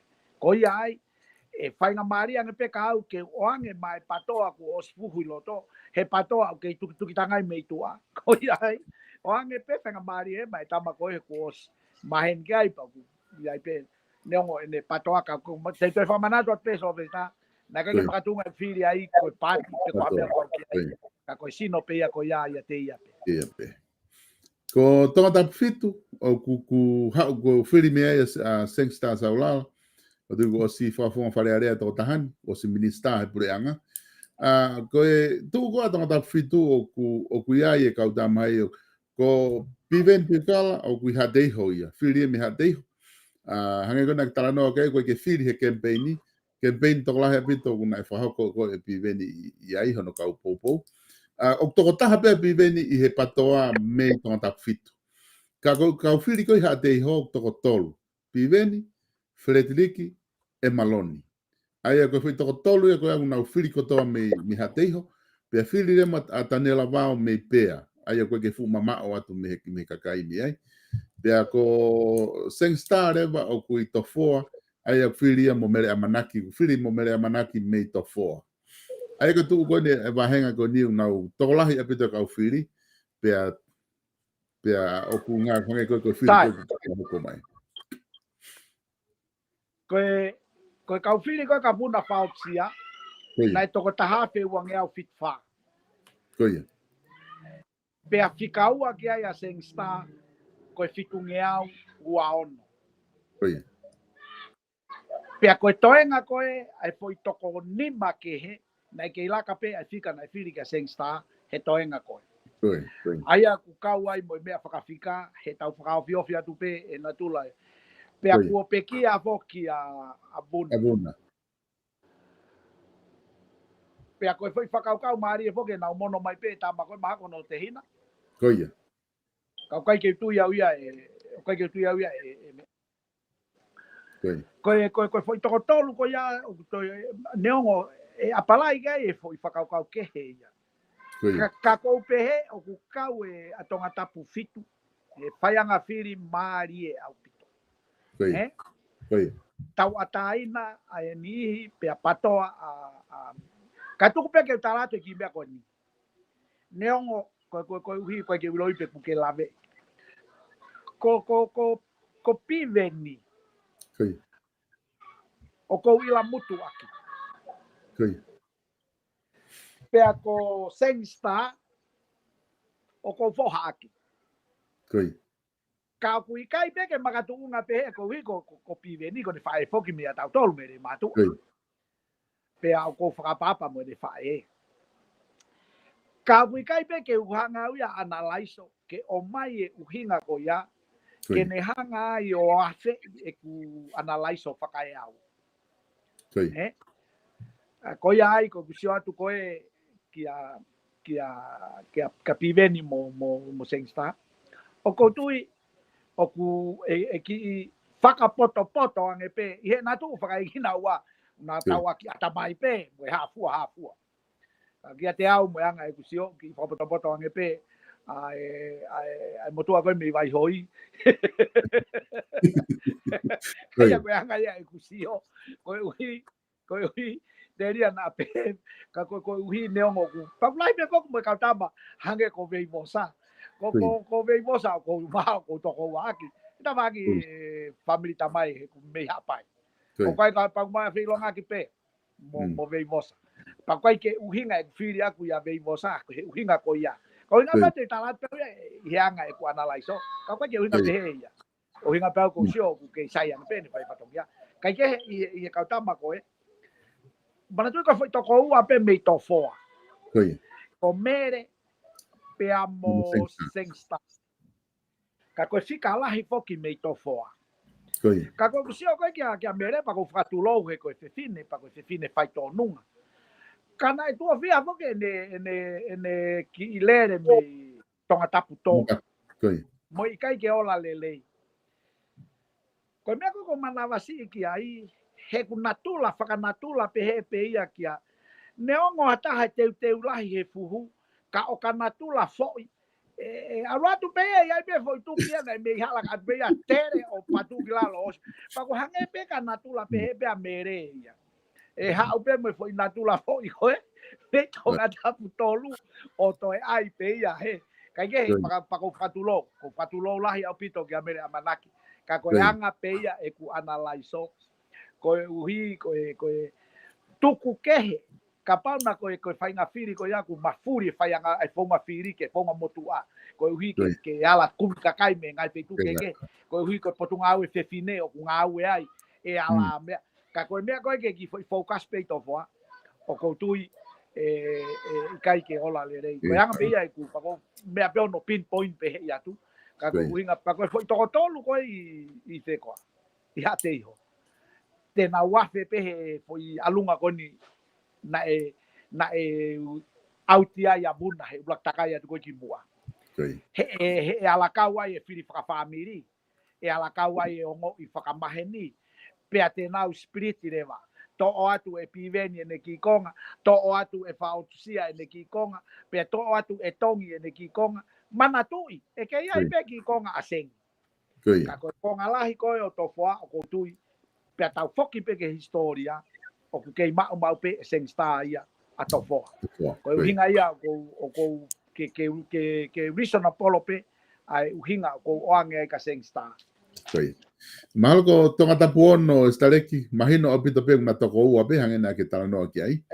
A fo o afane ko ne toki campaign fale area eni o poste ko folo ta o ne hoko ko e fafunga fale area va hangani pe ato e hoko ko minister minister lo tonga ia I he potunga me teki pe ko tu toko lahi ki ai ne o ku o sia nga campaign ia o fane campaign ia pe me patoa pea te hoko mga hi campaign he siasi fa siasi ki maana ka aku ia te whainga maali e lahi ku ke whahoko mai mau e poste.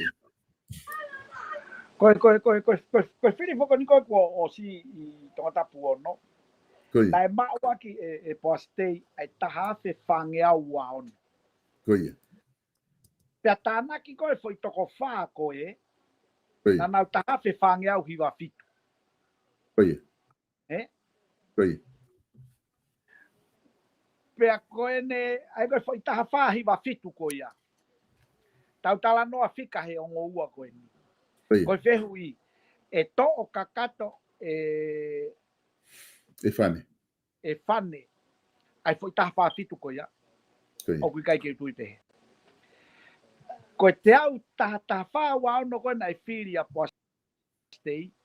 E whakanatula poko toa pe o whiri ai. Tuku ke ka pane ata he na loto mamahi ha whangi whakauhinga e malawa peke hoko ai kai si au pito anga I pio ki ai koe foi toko taha whahi wa fitu koe aia koe na ki foi kehe ai taha wha wa ono mo taha whahi wa fitu koe foi toko ono ko futupu koe tai aia ka pau e foki mai pe ai foi ono ngofulu tupu ia me ai pe ko foi balu noa o firia postei ko ne osia kai ke ko anga ia ko ana lai sopa ko ke tu me afanga au me afua pa ko anga e teknikare ku vakai ki ai o ku kotui ke ilahi anga pe fainga mari o ka e kawe ni he firi e natula mari o hange ko firi ko ena riri maa si aosi mo ne tatua e whiri si ko ena I he aina nai toka osi. Koe taha ke taha, ta koe tautongi maape. Aia koe ongo ua koe ni, koe natula fokia e mea pehe. Koe he tau mani toi oho ataha mei mea ke toi tuki mei mui pe toi whaitolo, pa o na toka ua pe. Pea ka paure ma e no kauti e fane a poas. Tau ai re vai la ka ona ke to venga mai ha. Pea ka paure ma e ke no kauti e poas te ya fane. Tala pe talang re va e poas. Ai ke ilo ko fe fine ko ona ke to ha o pala mai. Ko me fo ni ta fo ki man do i fo stare ki ko wa henga ni ko fili ai to ngata puono. So ko wa henga fili ai to ngata puono fo. Pa ko ilo pe ko time lahi ko no fo tala no ki to ngata puono ko nga fo ke mahino pe fe anga tu ko fili ko tala no atu ki family ai to ngata puono. Ko nga ku kato fo ke wa henga ko ni ka wa ya a poke ko hofoa, ko utulau, ko halalo, ko hakame mo, algi homa, he? Ko homa fuki ko kololahi a homa ko kolo ko nipto ko lahi e kakai ai. Pea ku kake ngata hene patoa ko afane ka ku kau he siasi kono si sukala isi ka manu ni ngā ki muini. O ku ai whainga maari e toko lahi ai e whetu ko ni ke nau whiri ai. Ka koe ngahi ngau e ko apuastei o ku ke i tala noa be kakai he ka inga he wahe ko ni. Nau tala mai ko e whakafonga le rei eni i he nau taimi o nau kore e ki ai. Taimi o ku nau, o koe ki te whakalau lau. Ko e ala tu peha taha ko e whemaani whi mama ve e hala ke tu he ve hala ke mama ai. O ku ala tu peha ko mai a poastei mana ofisia na po tala noa pia talanga rewa mea ke saloba ke palapare ma. Ka ko tui ko whiri maari eni e stari. Sai. Ko e foi toko taha whaua ono ko e he wape taha pitu.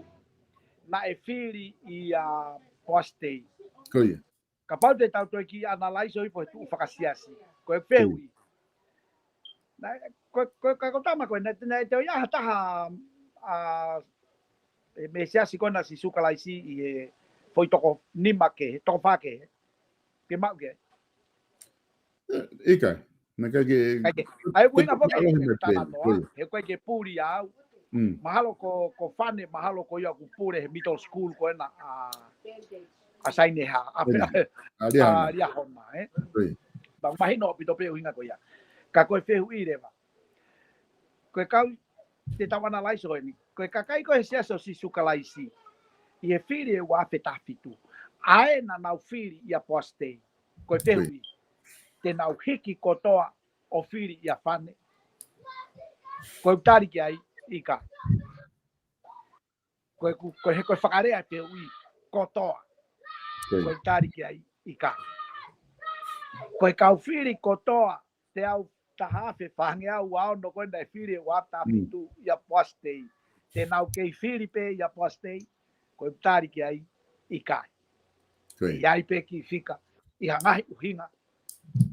Pena moha ki whika te nau wafe ki a whane i uhinga whasias. Uhinga he koe wiko toki whiri e nia a whane. Ka koe anga koe e ku whakama opo atu. He kai ke ririu ai e ku analaiso. E kei tu upe ia poastei. Pea moe me whuke taha koe wafta whitu staleki na e whiri patoa a poastei. Aia e kau whiri he patoa te nau mawahe na tolo mea poas. Ko ki whika si pea mahalo ai ni ko ke tala noa ki ai. Ke tuanga pe ai whiri ko ia he ko tui o ku kei maalunga pe ngau a poastei pea ku o ku tau kei whalala pe ke whiri. Ko pehu ia nuka koe. Koe haa uhinga ho alo whiri mei. Koe hana ke alo a whiri mei. Tonga tapu. Ko pehu ke hana pehu. Nai to tonu ke whiri mei tonga tapu nima. Mei tonga tapu fitu. He nā kuilo ina ke i to whoa. Hana ke alo e ko whiri mai mei. Peko o si hiki. Mugelo fuke mea hiki ofisa kolo. Ui ke alo ofisa kolo. Iai taku. Ko ngā ko ui ke mea ke ofisa kolo ku. Te mao rewa ki te hiki kātoa rewa alo nofo ki ai. Mahari. Ko tonga tapu nima, stareki. O tā mai ni tonga tapu nima. Aia ku ke whiri Aisaki. O kai fuke te whehu ia Aisaki. O si ilo i peha kai ngā ai tūnga kui ai toko taha koni. Na si whakafonga tau atai na pe me ai. Na si minista paanga i he potunga paanga. Ka koe taimi tatau pe. O toe whihi pe mo i whiri koni ai tonga tapu nima. O ku iai foki ai whakafonga lolotonga lo saline maas. O ku iai mo mariu tākai na te sai pe mo no whika. Nai pe ne kakai na whiri ai ko akanete lauti ko ia pe mahalo ko e whafunga fo o ia hu hake o campaign he tauni. Ai e ua rewa e patoa. Lo sarine pe mo akanete. Nai wha ene campaign a akanete na e tuko wahi a pito. Ka neo ngoi e nai hangi ko ke talamai koe ki ta whawhalala he campaigni. Au whawhalala pe he ngai makatu ngai mea kono kuke pamatala mai. Mo kata ki pe ka paulonga ko fangi mo ko puna. Ko taimi ko na wo mea ke ni ko pure anga ka kato e na fahinga pakau ke ya ko hange pe ni ha na kai la holo helo to hala manga no pa mo fa more atu. Ka paure ma te mo so mai ko ki puria pa mo wilo ko kwalo ta fare na.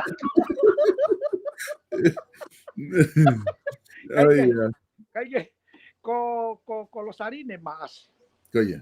I e whiri kona toko sifo ki na e whiri ki ai e toko tahafe tolu wha.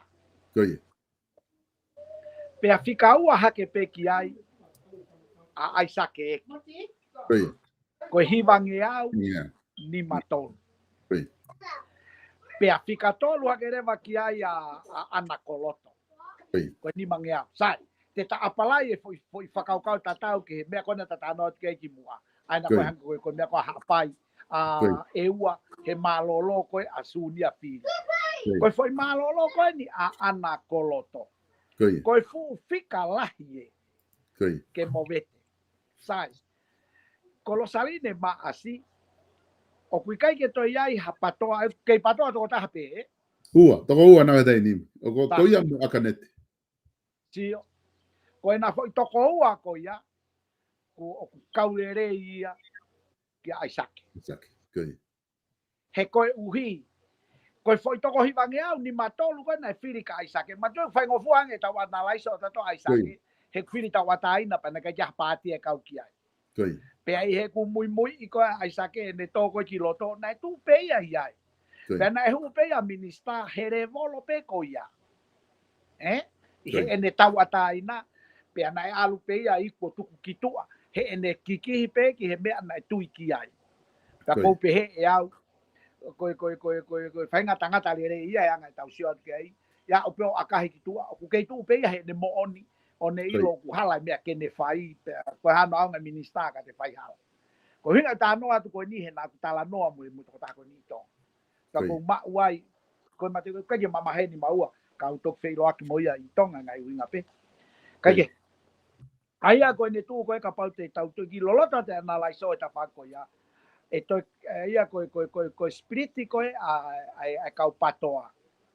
Me ia lo sarine mo akanete.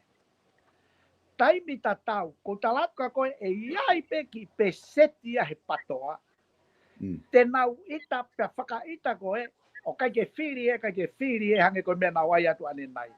Whanatula pe ia kia tau tolu ke pe koe mea ko mou pe te walwa whiri e kau mea koe mou pe. Aia ko so atu rewa e natula ke i mau pe e aisa. Nari e puta. Ko tangata puwha.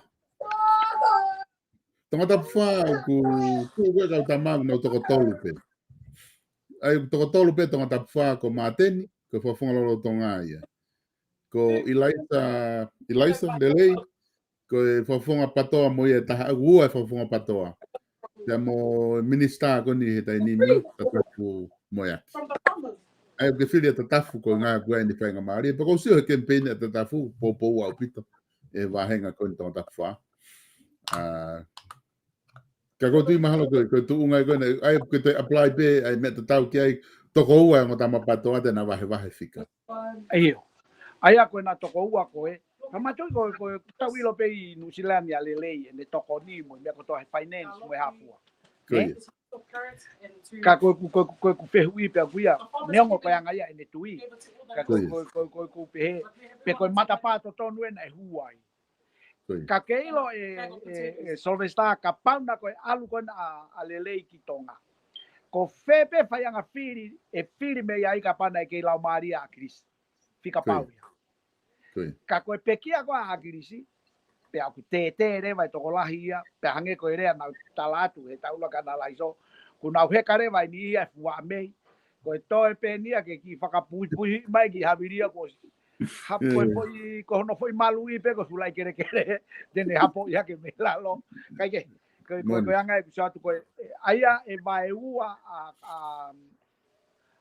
a tonga tapa I a mateni pe amo hai ko pe amo rere ko tama ko taha kai ke tu e ka ko uhi o ko sio ke foi hu hake a tatafu pa ko tu o ko tu pe he ko hiko ma henga poke na ku algo no foi pe ana e pana te ke kamata ha campaign ia kana fano mo pe na me no foi pota o tonga tap fa mo tonga tap tolu ai aku fano pe aku ya ko he kakai veka ulua ki peka na tolu ia asomareni ai aku ko satu ya ko kai ko yang ai ai aku sio atu ya ko ki me ko tui auti a mateni pe mana tu ko fika ko na firi ia isipulu ko to uange au tahaono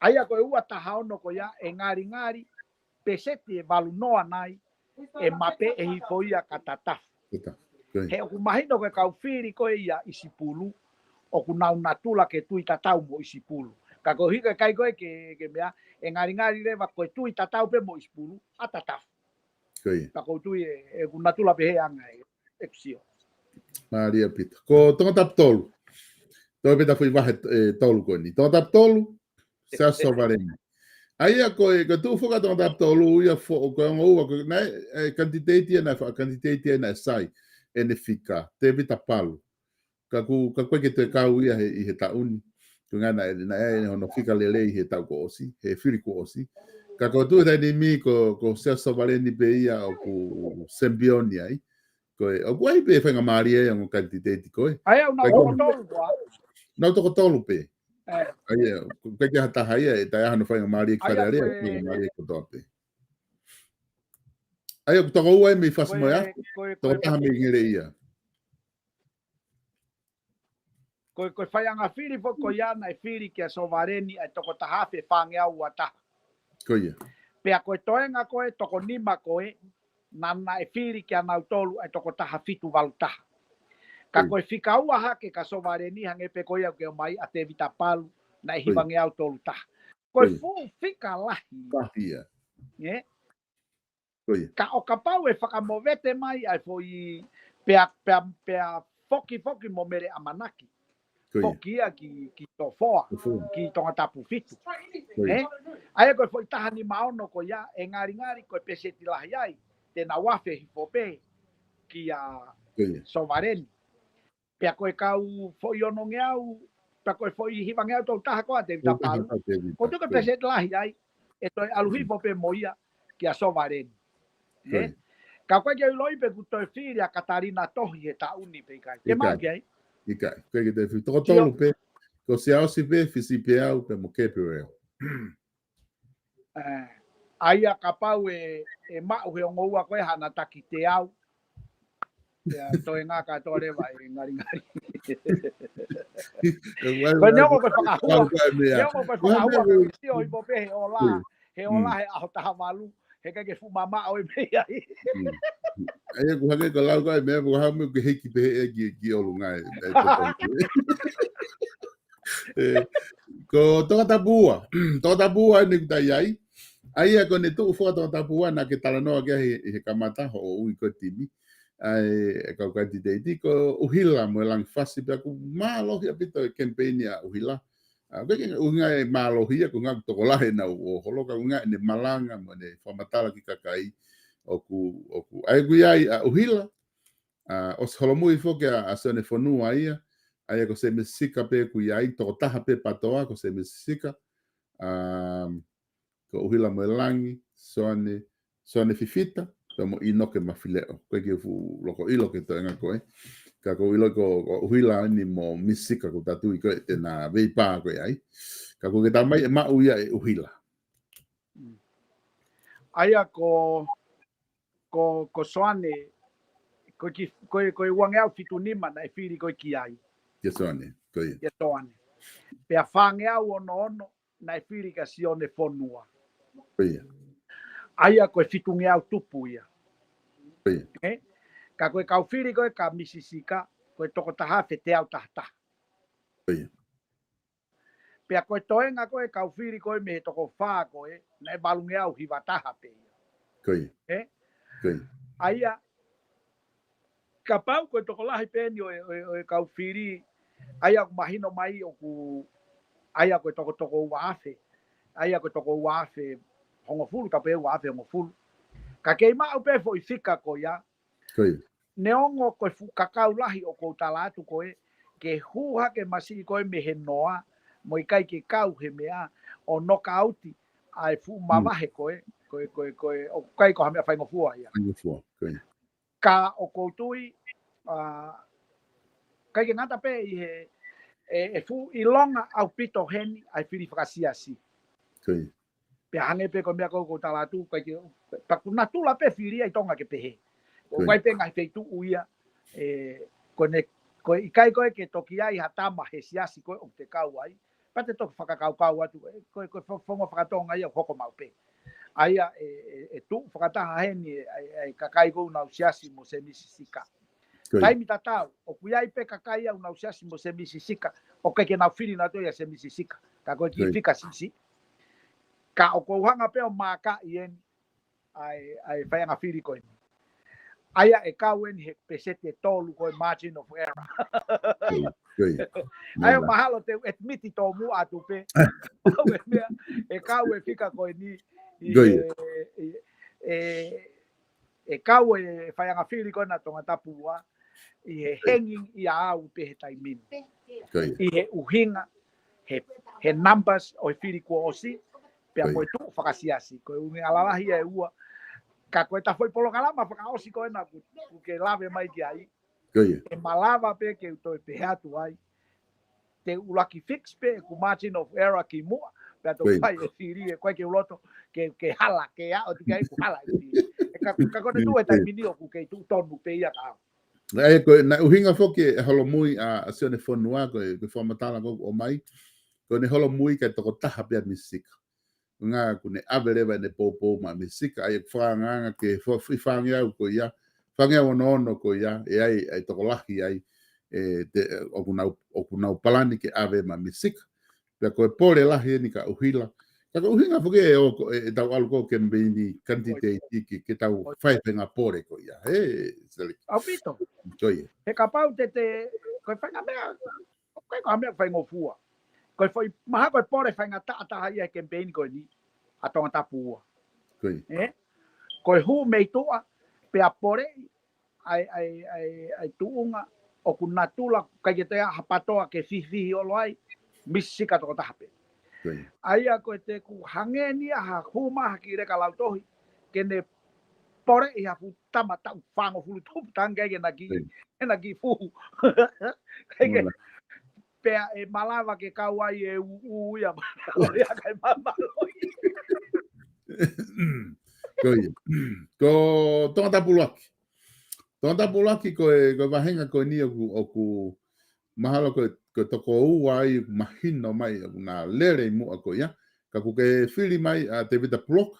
Ai ko te vita block foku mahalo o te kai ke hu ke whare ala. Ko tu pena o fili ki mu ko ke u mau ki ai. Ka ko campaign ko asa spohiwa ko kawin he campaign lahi apito na e whahoko i kakai kona na whao kene campaign ka ko te vita bloka ko ne ngahi ngā ue whahoko i tangata pula ki whai pe ai taimi ko toa pe a campaign ne kau campaign kau hiko veve me haa fua ngā ue ne whai toko ni mā tangata pula ki ku kai ke mahe nea me to tako ni kau pesi e ku mea e nā kuitonga koe tau ko osi, koe nau heka ofisi. Aia koe ku hau mau pehe pong ko toa ke walu ki kolo ki he ngāwe, o kou huu mai i he nau, i he whoihala kona, he kutue ne he te ofisi, i he ki whoi wheturi ki aki hanga ke pausa kona i maufanga.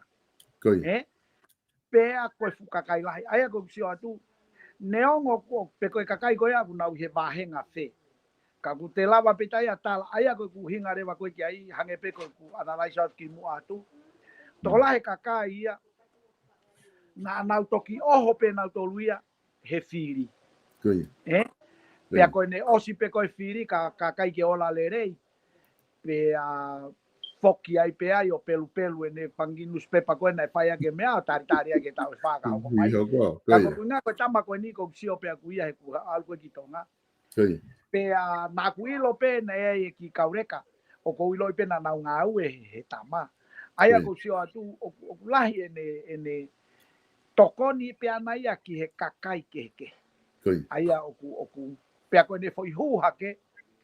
Mana tu yo kuia ye kau hu fo o we ngai firi ni. Ne o ne ko to ta i lo a pe ha. Ka kai pe ke hange ko lau ke ai catcha. Ko foi hu hake ko ni. O ku me hange hu hake ko ni ko hu ko a fas. Ai na me tonga tapua. Ko mo ne lau ka ko me come from nowhere. Ka ko hui na o se fai beki tuki e ngai time ke mo ngai fe tuke o aia ko sio ia pe afata ka ko pe o ku ke yolo la pe a e ki yolo la pe a sia o si pe me kai ke o atu e ku pe ke kau tonga tapula ke he ku margin of error i kai o ku kai ke ka ko ku inga kapau na koe patoa koe na kau ngā whiri mo sia o si ko hatama ange. Nane mei we sia kovia sia o si. Ka koe kusia koe ka i ka ni he ka gene to o e ia hafika. E pau kai ke koe anga penia e ku analaiso. O kai ke tu ia uia e hanga i kan o fu sia fe neongo e na banatu ko kau patoa ko ngai bia ko ilonga au pito ai hanga he tama ko hange ko rerei ko mo maten he ko hi una ki natula rerei lo ua ko sai ko sia osi mo ikani o kai ke tuio ku e lava ikani kene influence to ko lahi kene to o maho na loto me ia siaos ai ko be ia ka fo ia siaos ia onan tu kwa ki ia ikan ko matak fo te he ko e ku kia u pe ia mana tu ko analyze ko ni teria na pe si o ma ikan di pade pe ai ma si ko ke ha ko ta no ta ina pe ni aku e criteria aku pe ka pau ku ku whakahua atu ane nai ka pau pe ata ia to tonga so vesta ka na programa o ai Mane lisia nei ke uiatu. O mai o fiu e dia. Pe ka pau e hala. Ka mani te ke ha whakailo au ko ta mani te ke ha pe mai. E whakailo ko mo hala ho analaiso analaiso. Mama ni ni ka pau ko America ni ko analaiso ai fu to la na pe ke ho ka tu pe aturam ko me ko ka makai tu. Ko whakailo hata ko whakailo ko hala na i kai. Ko ia ka ku hala ku analaiso. Ko ngata nga mama ni ko mama ni ko me ko to pe ka wa me se ala. Stare ki ko tu o ku wa o mai ta polo kalama ki he fa o singa.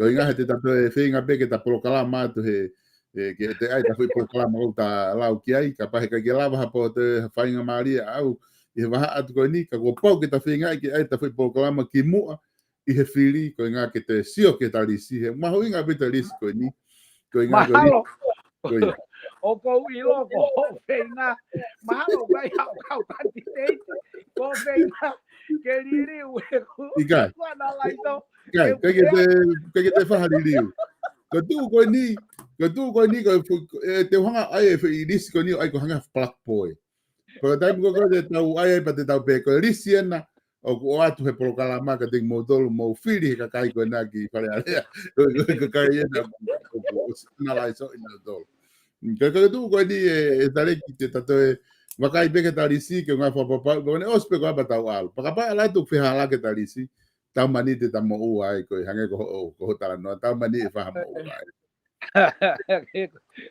ko lau no way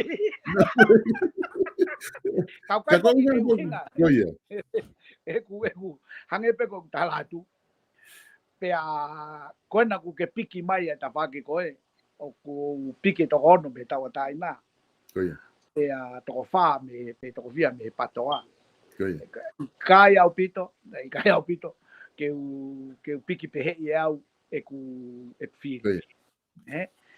Ka te to whamanato atu pe pata mawahe me he ta isiu ko ia. O ko ke question pe a Misisika. Mana tu ina o stala tu pe ta polokalama he ta ulang polokalama. O whainga ta pe ke no kauta Misisika ia. Pe a ko ne tu ko ta mini ko holomuia so no dua. O ku na pe au ia ko ne holomui o filita wataina. Ta ko holomuia o pe ia. Aya e toki ia atu ke ta polokalama whakaosi. Pe e to e saupulu. Ia. Tapi pe tau e mahalo ka ki foi toko taha pe ia pe toko ua na te ke te nofo si ofi tai ni mi he umea konu ke question ko ni. Ko to nga ia ko si lelei na utoru e tu ia ko ni ko. Ko neongo ko whakahua ka mahino ka te au ngari o ku takau halataha ka te ke no mau pe foko fatongia ko fai ongongo. E kai te ke pe mai rewa ko. Ko tu ia dai ni mi ko mau e dali sia tuku ki ai ko foi nga vela hi ni starik ko nga ke ilo tau kainga foi nga vela hi ni dai ko he ku o ku fa ko ai o mai ko ni nga hingo ko ni nga tau pretik ko nga hingo ka neo ngo ia ko ta fra o si be ta foki mai ke South Pacific Loans ko nga ke fra o si ke ha te ha me ke loto ke ta fra o si ke South Pacific Loans ki mo ke ta mama ha Io solvesta ko e neongo ko tatala no he fili ko it's all about money. Ko ia. Ka pau na ko fare area ko vai covid ta hai tonga. I can tell you e kai more ata imi ota e alo fare area but it's all about money. Pa ko yo hinga ko ia ta ka hala pa ton. E ko tau no foi murini o na tolu tonga o tau sio ko to pe ke me whakapanga. Pea kia te au o fia pe solvesta. I anga pe ku analyse mo anga ku mau pe me anga ki savea whakaiau pe o ku kau e South Pacific Loans he tika lahi. O e tau kainga tonga o ku nau ngau e aki. Ka koe uhi pe koe kai ke ngata pe i he mouth information. Tala pe mahino pe uhinga ko ia. Ka ko whakamalo foki ko uhi ko e polokalaman. Pea ko e whatano no ko whai, o kai foke focus pe ta no a koe no i New Zealand. Ko inga whatala noa open pe, ko uhi e iai pe e ne aonga, ka nau tolu ko e he neongo pe mea ka ko e polisi whakapanga pe, ko ilo pe ke o ke lotonga whenga ke mau hoto ke tā he mea ko ia. Ka ko e uhi ngā. Ko e neongo pe ko wheha whonua o ku kei tatau ai pe polisi he mea whakapanga. E koe whangaki ke he peo whatatau ke lao e whonua taktaha. Ka koe whaunga no mo mea kotoa. Ko hinga e ko whatala no ai pe o open au pito pe. Ko whampe ke tokoni ko haipe e ala tokoni atu ki ai. Ia neongo ko uhinga te fito e tuu aki ko sio ke o mai ke kau taha o ko ngā ue ai. Ka i he taimi tatau ka pau o hange pe ko firi fare area. Ka pau ko pau holo to o ke firi ki a mea ko ne a whangantuku ia. Ko tā poni a pesko ia.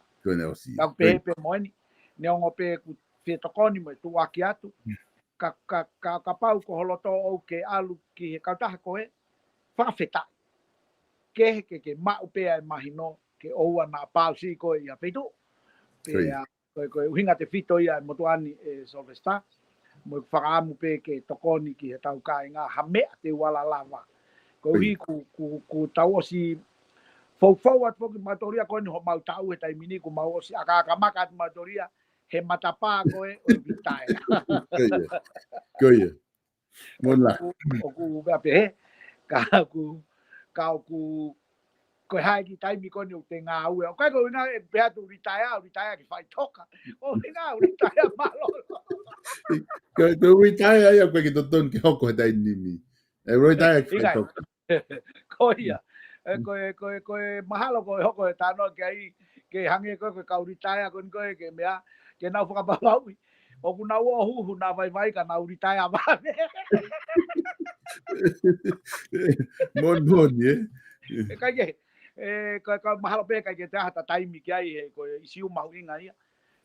ka ta monua tu pe ko tau kainga ke yava pe ofisi hange ko kamata na ta fai yongo ba au kua ta hape fika pe ko fika tai to tong ya fitu pe yo kalani o ke yai no valunge au i nuslani o ke yai no valunge au valvalu hiva val o 888 pe a kapau o ku ke fiere hanga tonu mai pe ke motuani ya painga uhinga pe kawai e fitu taki ke ana tolu kai ke fa lava lele fitu taki pe ku ke lava lele ka kai pe ke loto ko ke to step holo fa fo hata ke pe ke ta mai reva he fika ko ni ka kapau ke yo kalani ni mahino pe tai to tongi no ahiva ni ma fitua valu ni ma no ata direct line ni ke motuani pe a kapau reva he kai ke taria tu pe tu ko ai pe ha ofekau pe a kapau o ku ke fie ma pe ke rea mai ke te au pe a ku ke ngau e ki reva ai noa valunge au valval hiva val pe a ke lomi e fika wa he ko e fika ia ki a te au